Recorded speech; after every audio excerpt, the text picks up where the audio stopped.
आपको यह तो अच्छे से मालूम होगा कि इस समय दुनिया में भारत रूस से सर्वाधिक तेल आयात करने वाला देश है। हमने चाइना को भी सरपास कर दिया है। और आपको यह भी मालूम होगा कि हम ना केवल तेल मंगाते हैं, उसका पेमेंट हम डॉलर में नहीं करते। क्यों? क्योंकि रशिया को डॉलर देंगे तो क्या ही फायदा, हम अपना डॉलर उनको क्यों दें। तो हम किस में पेमेंट करते हैं? हम इनको रुपये में पेमेंट करते हैं। अब भाई जब हम रुपये में पेमेंट करते हैं, रुपया ग्लोबल करेंसी तो नहीं है, यानी कि हमारा रुपया रशिया पता चल रहा है बेलारूस को दे रहा है कि जाओ बेटा ऐश करो, ऐसा भी नहीं है। ऑलरेडी आईएमएफ के अंदर जो एसडीआर के अंदर स्पेशल ड्राइंग राइट्स के अंदर 5 करेंसी आती हैं, जिसमें यूरो है, जिसमें पाउंड है, जिसमें डॉलर है, येन है और चाइनीज युआन है। इसके अंदर भारत का नाम तो कहीं नहीं आता। इसके बावजूद हम अंतरराष्ट्रीय पेमेंट रशिया को रुपये में कर दे रहे हैं कि लो सर चला लेना इसको। तो रशिया चलाएगा कहां? वो हम पर ही चलाएगा। भाई आपने तेल खरीदा, बदले में उनको रुपया टिका दिया और रशिया से कहा देखो सर आपके पास वो वाली बात है ना, मुझको और ना तुझको ठौर, आपको तेल बेचना था, हम मिल गए, अब आप हमसे पेमेंट रुपये में ले लो। रुपये में ले लिया। अब रशिया पूछ रहा है भाई साहब मैं इस रुपये का करूं क्या? बोले सर मुझसे सामान खरीदो। क्या इंडिया सामान बनाना नहीं जानता है क्या? आप बोलो आपको क्या चाहिए। आपके ऊपर 20,000 से ज्यादा सैंक्शंस लगे हुए हैं। दुनिया में सबसे ज्यादा प्रतिबंधित देश इस समय पर रशिया है, जिसके साथ कोई व्यापार नहीं कर सकता। मैं कर रहा हूं तो मुझे आपके साथ ट्रेड सेटलमेंट करने का भी अधिकार है, तो आप मुझे सामान मंगाइए। अब रशिया के विदेश मंत्री पहले भी कई बार कह चुके हैं, सर्गेई लेवरोव ने इस बयान में कहा है कि यार इंडिया के साथ में जो ये व्यापार है ना, ये हमेशा उनके लिए हमेशा टेंशन का विषय रहा है। क्यों? क्योंकि अब मजबूर हो गए कि पैसा चलाएं कहां पर। अब चलाना तुमको हमारे साथ है और इंडिया ने इसका बहुत सही से फायदा उठाया। पहले तेल खरीदा, रुपया उनको दिया, अब उस रुपये से कह रहे हैं कि सुनो ये रुपया तुम्हारे पास पहुंच गया ना? बोले हाँ। अब इससे हमसे सामान खरीदो। बोले क्या बेचोगे? बोले तुम तो बस लिस्ट में नाम बेच दो, हम सब बेच देंगे। भाई साहब हद तो ये हो गई कि हमने इनको वेपन्स के लिए जरूरी सेमीकंडक्टर्स, सर्किट्स और डिवाइसेस यहां से बना बना के भेज दिए। मतलब एक तरफ रशिया दुनिया भर के देशों से प्रतिबंध झेल रहा है और हम दुनिया वाले हम पर नजर लगा के बैठे हैं कि कहीं इंडिया रशिया से और वेपन ना खरीद ले, क्योंकि इंडिया की नेचर रही है कि इसका सबसे ज्यादा मिलिट्री जो एड है वो इसको रशिया से मिलता है। भारत ने तरीका अपना के बदल दिया कि रशिया वालों तुम इतना गोला फेंक रहे हो, तुमको फेंकते हुए तीसरा साल आने जा रहा है, इतना ज्यादा मारे जा रहे हो यूक्रेन को, तुम्हारे गोले बारूद खत्म होते होंगे, तुम्हारे भी हवाई जहाजों में ईंधन की मतलब कुछ टेक्निकल दिक्कतें होती होंगी, मिसाइलों में दिक्कतें आती होंगी, तो ऐसा करो ना, तुमको जो माल चाहिए कच्चा वो हमसे लो।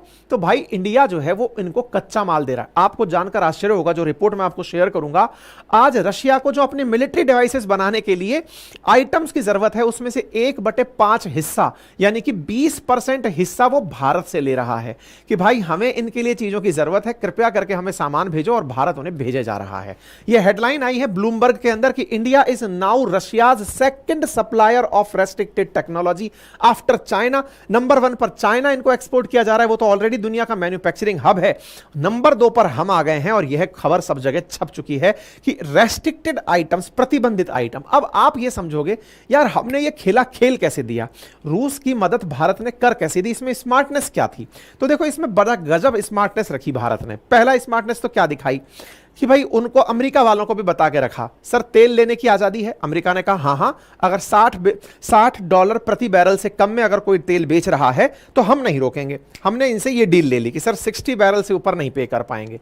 अब रशिया मरता क्या नहीं करता, बोले लो भाई इंडिया वालों तेल खरीदो, तुम्हारा तेल खरीदने से कम मेरे पास व्यापार तो आएगा। बोले ठीक है।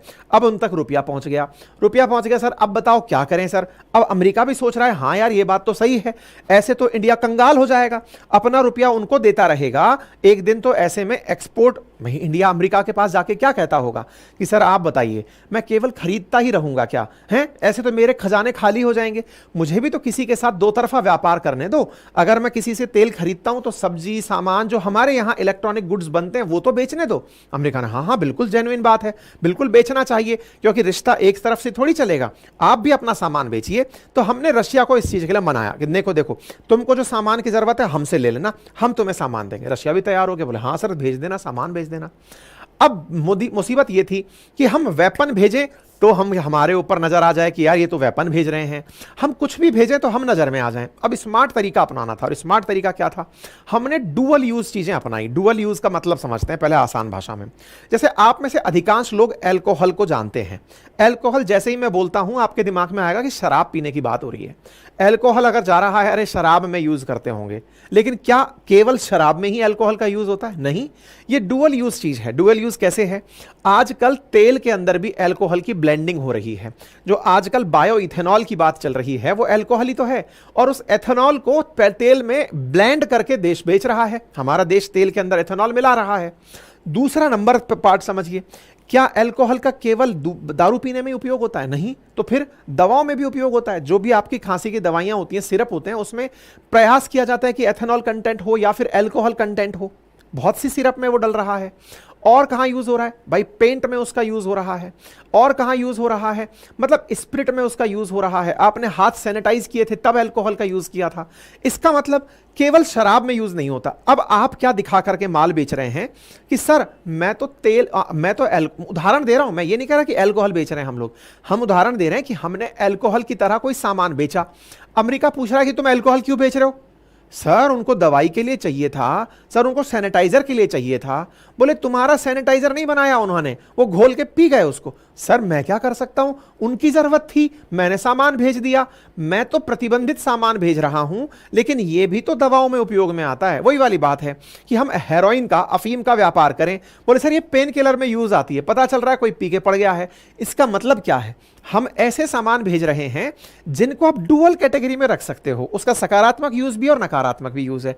बिल्कुल वैसे ही जिस नोबेल पुरस्कार को सुनकर अल्फ्रेड नोबेल के नाम पर हम खुश होते हैं, उस व्यक्ति ने कभी ट्राइनाइट्रोटोलुइन बनाया था, दुनिया के लिए विध्वंस का हथियार बनाया था। आज जो बॉम्ब बनते हैं वो बनाने वाला वो व्यक्ति था, और उसका बनाने के पीछे थॉट क्या था कि दुनिया में शांति आएगी, पत्थर तोड़ेंगे, लोग जो है ना डर के रहेंगे। लेकिन दुनिया ने किया क्या? बर्बाद किया। बोले सर हम भी वैसे ही कर रहे हैं, हम सामान भेज रहे हैं मदद के लिए, वो उसका क्या कर रहा है मैं कैसे बता सकता हूं?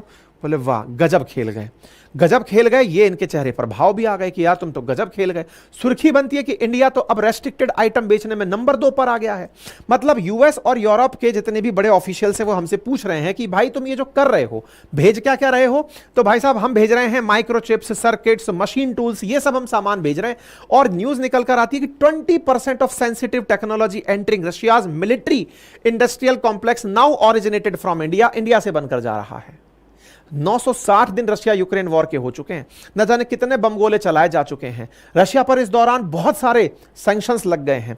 जेलेंस्की ने खूब जाकर के भारत को भी कह लिया, अमेरिका को भी कह लिया कि इनकी मदद मत करो। भारत के लिए बाध्यता है कि रशिया जैसा देश जो प्रतिबंधित है उससे सस्ता तेल मिल रहा है तो मांगना पड़ेगा। दुनिया में कौन सा ही ऐसा देश होगा जो अमेरिका का सहायक हो और उसने इस पर प्रतिबंध ना लगा रखा हो? भारत ऐसे में दोनों को साथ रखते हुए, दोनों से मित्रता निभाते हुए आज पुतिन को वो मदद दे रहे हैं कि वहां जेलेंस्की की खुश हैं कि मोदी जी हाथ पर हाथ रखकर कह के गए थे फिक्र मत करो, धीरे गोली चलवाएंगे। वहीं दूसरी तरफ पुतिन को भी साथ दे रहे हैं कि हां भाई तुम चिंता मत करो, तुम तेल बेचोगे उसके बदले सामान आता रहेगा, क्योंकि अल्टीमेटली हमें अपने हितों का ध्यान रखना है। और यह सच भी है साथियों। आज तीसरे साल में युद्ध एंट्री कर चुका है और उसके बावजूद भी भारत में तेल के प्राइसेस स्थिर हैं। एक बार के लिए यह लगने लगा था कि दुनिया में तेल के प्राइस हिल जाएंगे। भारत ने दुनिया को यही समझाया कि अगर हम रशिया से तेल नहीं खरीदे होते तो पूरी दुनिया गल्फ से तेल खरीद रही होती। और ओपेक कंट्री, ओपेक यानी ऑयल जो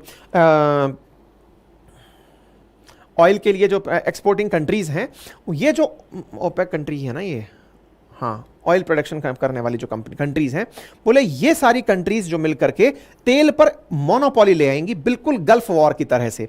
और ऐसे में 1991 जैसी मंदी फिर आ सकती है। इसलिए बेहतर है कि आप हमें रशिया से तेल खरीदने में मत रोको, क्योंकि दुनिया की सबसे बड़ी आबादी हम रखते हैं। अगर हम भी आप ही की तरह गल्फ पर डिपेंडेंट हो गए तो ये लोग हमें तेल के अंदर पूरी तरह से कंट्रोल कर लेंगे, महंगाई बढ़ जाएगी, ना जाने कितनी इकोनॉमीज फेल बन जाएंगी, भारत जैसी डेवलपिंग कंट्रीज को बड़ा नुकसान हो जाएगा। भारत ने जब इस मैसेज को दुनिया भर में समझाया, ऐसी बात को समझने के बाद में इंडिया को परमिशन मिली कि तुम तेल खरीद लो। और ऐसे में हम लोग बदले में कि सर हमारा रुपया बहुत चला गया, अब उस रुपये को वापस लेकर के आना है, और लेकर के वापस आना है तो डुअल यूज आइटम्स बेचने हैं। यह काम पहले कौन करता था? आज हम कर रहे हैं। इससे पहले कौन करता था? इससे पहले करता था यह काम यूएई। इससे पहले करता था टर्की, जो दोनों का भला होता था। टर्की की क्या कहानी है, ये जिस तरह से दो कॉन्टिनेंट के बीच में है, टर्की का एक हिस्सा यूरोप में आता है और एक बड़ा हिस्सा एशिया में आता है, इसकी हरकतें भी बीच वाली ही थी। यानी कि ये यूरोप के साथ भी उतना ही व्यवहार रखना चाहता है जितना एशिया के साथ रखना चाहता है। यही कारण है कि ये नाटो में भी है और इधर की तरफ से चाहता है कि मुझे एससीओ में ले लो, मुझे ब्रिक्स में ले लो। ऐसे में टर्की की नेचर दोनों के लिए, अमेरिका वालों के लिए भी और रशिया वालों के लिए फायदे की रही है और टर्की इसका असली आनंद लेता रहा। ऐसे ही यूएई, उसने दुबई नाम का एक शहर बसा लिया और उस शहर को इसने कॉस्मोपॉलिटन सिटी घोषित कर दिया कि सर देखो, कोई भी आए, कोई भी व्यापार करे, हम प्रतिबंध नहीं लगाएंगे। आज चाहे अपराधी हो चाहे पैसे वाला आदमी, सब जाके दुबई में सुरक्षित फील करते हैं कि हां भाई अंतरराष्ट्रीय बाजार बन गया, सब काम चल जाएगा। तो पहले यही दो काम करते थे। अब भारत नया डेस्टिनेशन बन के आया है। भारत कहता है सर हमारे तो पैसा इतना दे रखा है, वापस लाना है सर, सारा रुपया तो ले गया हमारे साथ, व्यापार में कुछ लेने के लिए और है ही नहीं, वेपन आप लेने देते नहीं सर, तो ऐसे में सर हम क्या करें? उस पैसे को वापस लाने के लिए कुछ तो करना पड़ेगा ना सर, रशिया को हमसे कुछ खरीदना पड़ेगा, और खरीदना पड़ेगा तो हम बेचेंगे साहब। तो ऐसे में भारत, थाईलैंड और मलेशिया, ये तीन ऐसे नए सेंटर्स निकल कर आए हैं जो दुनिया में रशिया के लिए भी बहुत बड़ा ऑप्शन बन गए हैं। ठीक है, विदेश मंत्रालय इस बात पर कोई भी टिप्पणी नहीं कर रहा है। क्या यह भारत पहली बार कर रहा है? नहीं, भारत ने पहले $4 बिलियन के इंडियन मेड आर्म्स बेचे हैं। यह भी फर्स्ट पोस्ट के अंदर खबर छपी थी। भारत ने 2024 में खबर आई कि इन्होंने रशिया को वेपन बेचे हैं, और हम अपने केस में एकदम साफ कहते हैं सर हम तो केवल मैन्युफैक्चरर हैं, तकनीकी उनकी है, हम तो रेप्लिकेट करके दे रहे हैं, पैसा वापस जो लाना है। भारत ने बाकायदा रशिया से पूरी लिस्ट मंगाई हुई है कि सर बोलो क्या क्या माल चाहिए, रुपया है ना आपके पास, उससे जो खरीद सकते हो खरीदो, हमारा मार्केट बड़ा है, हम बनाकर आपको देंगे। और भारत ने तो जो मेक इन इंडिया कैंपेन चलाया हुआ है कि चाइना जिस तरह से दुनिया को बनाकर सामान बेचता है, हम भी बनाकर बेच देंगे सर, कोई दिक्कत नहीं है। ऑलरेडी हम चाइना से ज्यादा तेल खरीद रहे हैं, ऑलरेडी हम आपके पास में इतना पैसा भेज चुके हैं कि आपके पास ये आंकड़ा आसमान में चल रहा है कि हम लोग जबरदस्त आपको रुपया दिए हुए हैं, तो रुपया दिया हुआ है तो सर हम उसको वापस भी वसूलेंगे। ऐसे में रशिया क्या कर रहा है, वो बढ़िया से यूक्रेन के साथ खेला खेल रहा है, दमादम युद्ध चल रहा है, और इस युद्ध के अंदर जो भी होगा वो देखने योग्य होगा, क्योंकि अल्टीमेटली अमेरिका का यूक्रेन को लॉन्ग रेंज बैलिस्टिक मिसाइल देने का प्रोग्राम तो रुक गया है। जब से बाइडेन ने यह कहा था, क्योंकि जेलेंस्की ने जब रशिया के अंदर एंट्री की थी तो उसे लगने लगा था कि वो मॉस्को पर भी, सेंट पीटर्सबर्ग पर, इन सब पर हमला कर लेगा। ऐसे में रशिया ने धमका दिया था, कह दिया था कि अगर किसी ने यूक्रेन को लॉन्ग रेंज बैलिस्टिक मिसाइल्स दे दी या मीडियम रेंज भी दे दी तो मैं उन देशों को टारगेट करूंगा जो देश इसको सप्लाई कर रहे हैं। इसके चलते ब्रिटेन और अमेरिका को रुकना पड़ा। तो ऐसे में रुकते ही मैच फिर से एक तरफा हो गया है। पुतिन बाबा बढ़िया से चल रहे हैं। हमको अब टेंशन इस बात की होती है कि जो अमेरिका बार बार हमको धमकाता है कि तुम्हारे ऊपर हम सैंक्शन लगा देंगे, भारत उससे कैसे बढ़ता है, बचता है, और हमारी डिप्लोमेसी कैसे काम आती है, यह देखना होगा। उम्मीद है आप सभी साथियों को यह जानकारी अच्छी लगी हो, समझ में आई हो तो साथियों से साझा करें। चैनल पर नए हैं तो सब्सक्राइब अवश्य कर लें। वीडियो को लाइक और शेयर करना बिल्कुल भी ना भूलें।